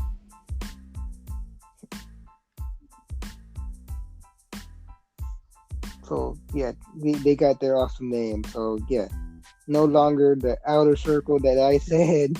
Cause like I couldn't think of a name. What was the name you came up I with? don't even remember. Mind you, we recorded the other part like a day or two before we're recording now, so that's why we Yes. can't remember.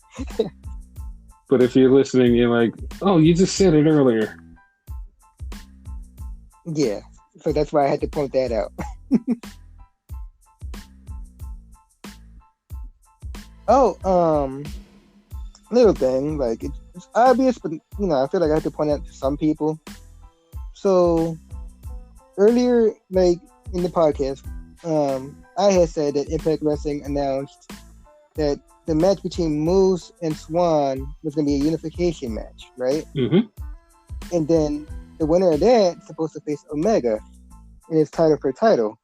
Notice the wording in both what I said, right? One is unification, one is title for title. It's kind of obvious. Even you said it when we discussed like the fucking TNA title dying.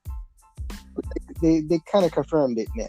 So the TNA title is dying, obviously. Yes. Like whoever wins out of Swan and Omega, which obviously is going to be Omega, is going to have both titles. Yeah. So like it's confirmed. Hopefully they do what New Japan is doing, which I actually hate. They're going to combine titles, but they're going to make a brand, because they're combining the Intercontinental and the World title. And it's going to be one new World title, which I am just fucking... I'm sad about. Yeah, because that Intercontinental title is beautiful. They're taking away the lineage of both titles and combining it into one. Oh, and that's right. And it's just fucking horrible. It's horrible. I'm sad about it. I don't want to talk about it. They're gonna make a new version of the IWGP World Heavyweight title. I don't want to talk about it. But that's probably what's gonna happen with Impact. They're going to take the TNA title and the Impact title and make a title, and that's what they're gonna do.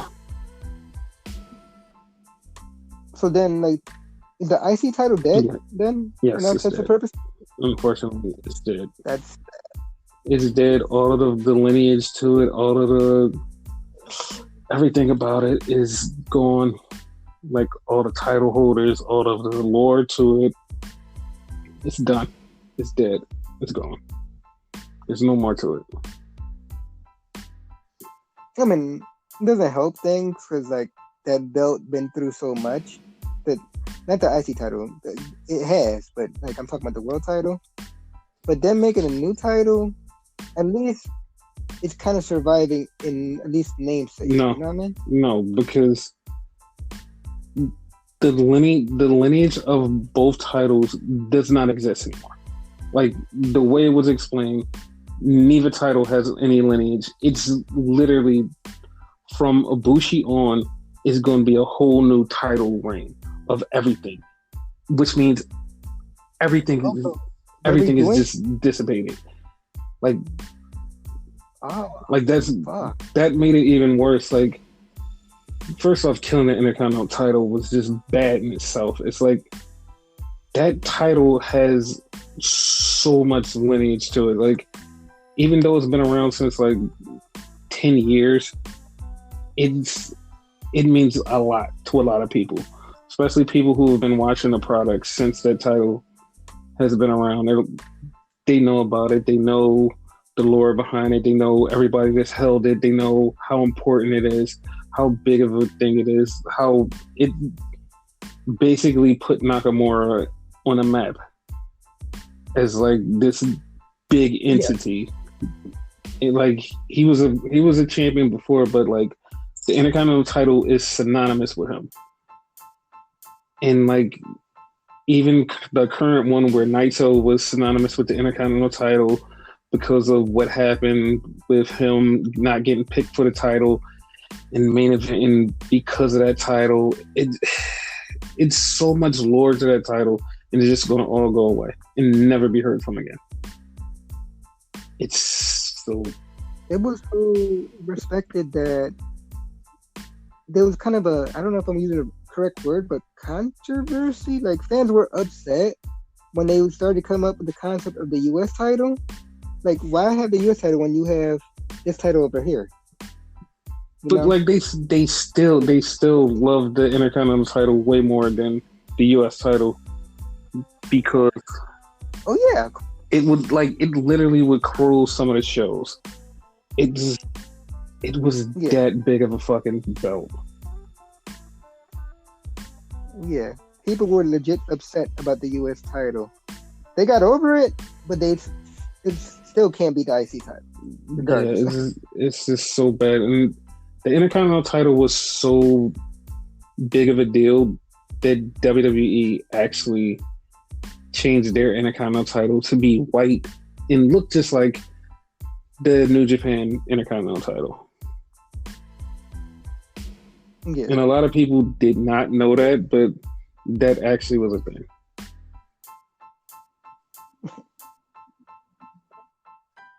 Yeah, you had to school me on that one. Yeah. I didn't know that. But yeah, I don't want to talk about that title. Yeah. But hopefully the Impact title is like as pretty as the TNA title, because I love the look of that belt. And I know it doesn't mean shit, and it has to die. I'm not upset of it dying within the storyline, but it has to happen. It's just a beautiful belt. Yeah. Like, I believe that they're going to make a whole brand new cute belt. Yeah. Like, that's what I believe. Of course, it's called the so that's another thing. Not really a big issue, but yeah. And then Kenny's going to wind up taking it. So, yeah, that's the thing. Yep. Unless there's some fuckery, which I don't know. You think there might be some fuckery in that match and no one wins? Kenny's definitely taking that title. Yeah. Oh, okay. Kenny is definitely taking that title. So yeah, that's the thing. Like, don't be surprised when he has all of the belts. Like, I know this is never gonna happen, but he's gonna win mostly every belt. And I wish that like the last belt he goes for is the WWE title, but it'll never happen. Those doors are completely closed. But answer. Question. WWE has technically 4 world championships, technically, right? So they have the WWE title, as you just said, Universal title, NXT title, because that still counts as a world title for their show, and the UK one, and they could bring in Walker. So, which one would you rather? The WWE title. Oh, okay. But like I said, it'll never happen. But if it did, it would be good.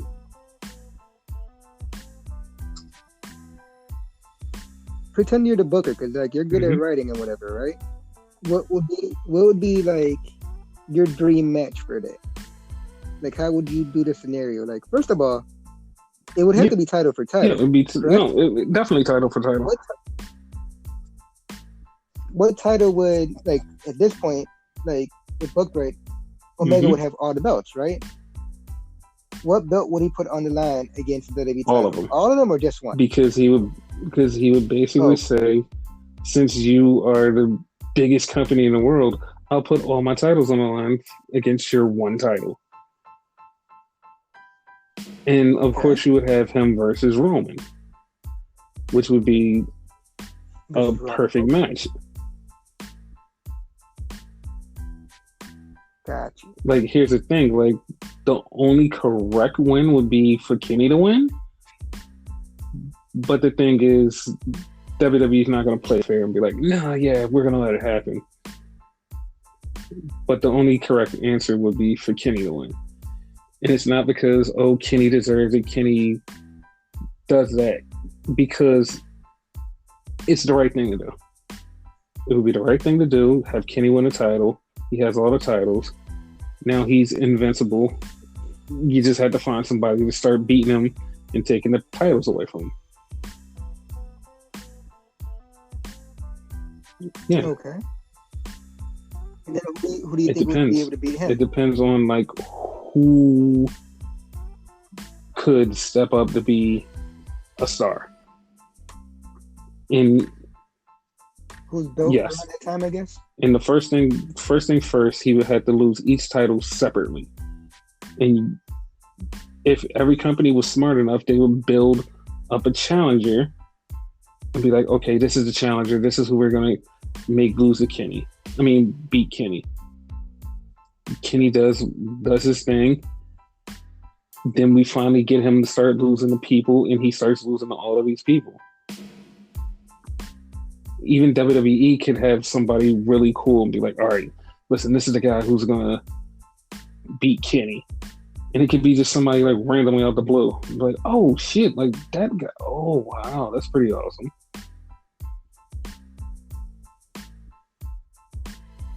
Yeah. That Kenny having it would be the best. And then he can lose the title and it'll be like, oh shit, Kenny had every title for a moment in history. He had every title. Now what does he do now? Like, what does he do now? What's his next goal? And Kenny figures out his next goal.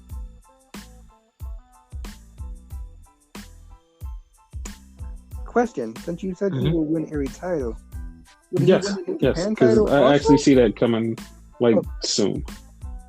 Once stuff starts opening up, I see him beating Ibushi for the title. What? Has it ever happened? Like him versus it happened before. It just hasn't happened in their like current forms. They're god modes. They're both gods. Yeah, kind of, but yeah. But yeah, that's definitely happening sometime in 2021, probably summertime. Just saying. Corona time, because like I'm so fucked up. I'm like, damn, that's a fucking long time. We're in 2021 right now. So 2021 summertime. That's when it's happening. Summer. Yes. If you know that song, you're a real one. That's if everybody that goes to WrestleMania doesn't die from Corona. Yes. That's fucking yes, because WrestleMania wants 45,000 people, even though it's an open air stadium. Still, we're still in the pandemic, but okay, whatever.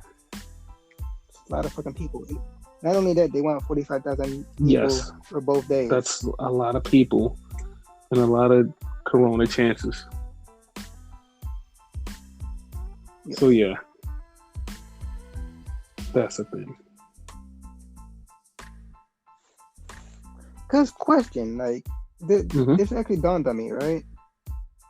When you buy tickets for WrestleMania, the 2-day thing, are you actually buying 2 tickets, one for one day, one for the other, or are you buying one ticket for both days? They have a combo pack where you could buy for both days. And they also have just a regular pack where you buy one day. Like smart people would usually buy both days. But in theory, because this was what I was thinking, in theory, some of those people that went the first day won't go there the second day. So it'll be brand new people that go in there the second day. Like, if it's me, I'm buying for both days. Mhm. Like, I'm not going there just go to one day and then go home. I'm going to both days. Yeah. No, but that's not One. what I'm trying to say, right? My thing is this though, right? Like, okay, I go the first day and whatever. I don't buy for the Mm-hmm. second day and whatever, right? I live with those 45,000 Mm-hmm. people, whatever, right? Fuck around and we Mm-hmm. all get fucking sick, right? You go the second day, you're with a different 45,000 people. So in reality, it's more than 45,000 people Yeah, there. like, what is the number? It'll be 90,000 people there in total. Yeah, Assuming there's people assuming that like go for 2 different days. each like Yes. 45 people. Yeah. Because it's going to be a lot of people that's going to go for both days. So like the ramifications of this fucking shit could be much Yes. worse than what we think. Hopefully not. Not trying to wish nothing bad on nobody or no company, but it's a very bad call. And it's so funny that they made this announcement and then on the show they say, get the coronavirus vaccine. It's going to save you. Really? How about that? But like for months, like during WrestleMania 36? Yes. We're on 37 right now, right? During 36 or whatever, you were not allowed to say nothing about coronavirus Nope. or anything like that. Not at all.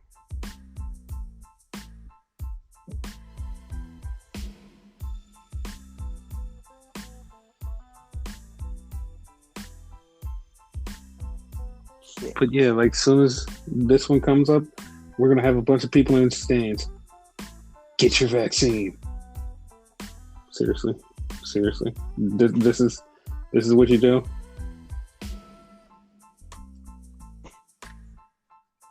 After not talking about it for Mm-hmm. God knows how long. They go, get your vaccines because we want people in the stands. You guys are sick. Some sick individuals.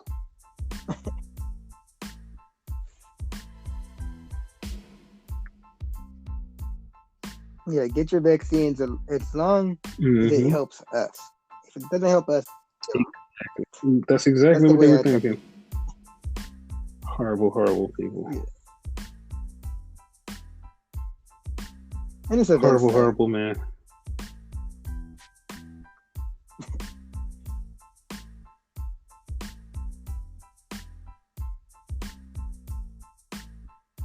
But yeah. Anything else? No, sir. So, Due to the first part being another day, did we talk about Molly no, we Holly did being in the not. Hall of Fame? But Molly Holly is in the Hall of Fame. Okay.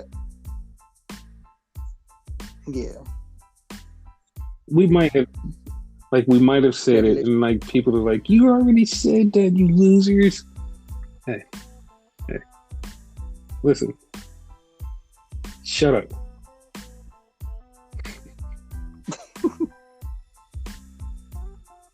Y'all try to watch like 8 different wrestling shows and try to remember the fucking news and all that shit in like a week period. Yeah.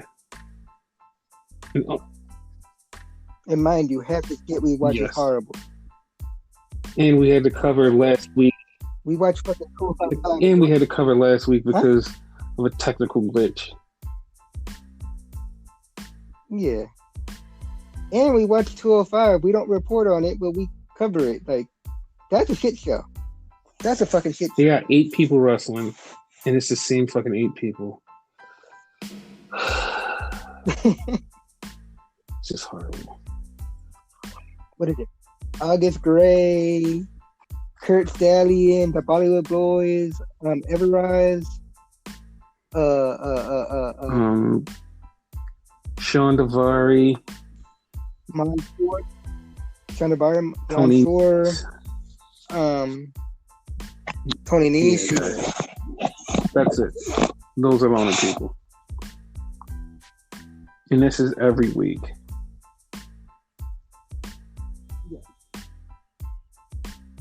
Every time I gotta think of it. I can't hear you if you're talking.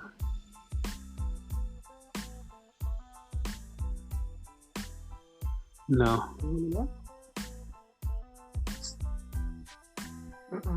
Still can't hear you. Still can't hear you.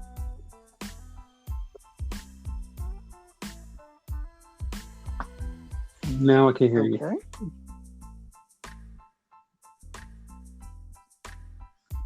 All right, cool. Technical difficulties.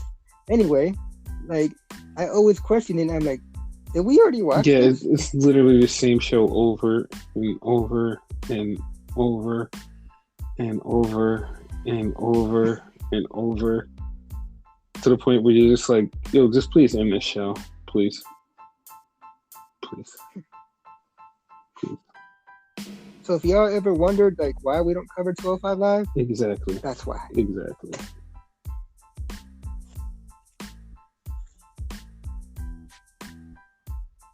So yeah, on anything else?